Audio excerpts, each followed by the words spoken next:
આ ન્યૂઝના પ્રાયોજક છે CSC બાલ વિદ્યાલયા। લાહોરી ઝીરા, હર કોઈ પીરા લાહોરી ઝીરા।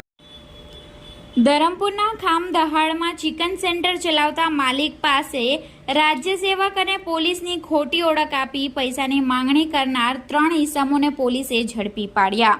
ધરમપુરના ખામદહાડ ખાતે રહેતા બેલુભાઈ મગડુભાઈ ગવડી, જેઓ પોતાના ઘર નજીક જ ચિકન સેન્ટર ચલાવી પરિવારનું ગુજરાન ચલાવે છે। તારીખ 26ના રોજ 3 જેટલા ઈસમો ચિકન સેન્ટર પર આવી, અમે પોલીસ ખાતામાં ફરજ બજાવીએ છીએ, તમારી ચિકન સેન્ટરમાં દારૂનું વેચાણ કરો છો, તમારા વિરોધમાં અરજી આવી છે તેમ જણાવ્યું હતું અને દુકાનમાં ઘૂસી ગયા હતા।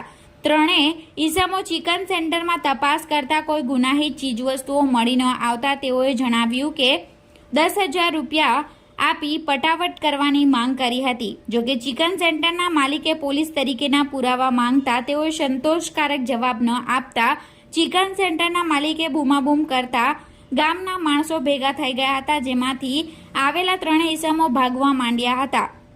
3 પૈકી 1 ઈસમ પકડાઈ ગયો હતો અને 2 ઈસમો અંધારાનો લાભ લઈ ભાગી છૂટ્યા હતા, જેઓને પોલીસ દ્વારા ફરિયાદ કરતા બંને ઈસમોને પણ ઝડપી પાડવામાં આવ્યા છે અને આગળની તપાસ પોલીસે હાથ ધરી છે।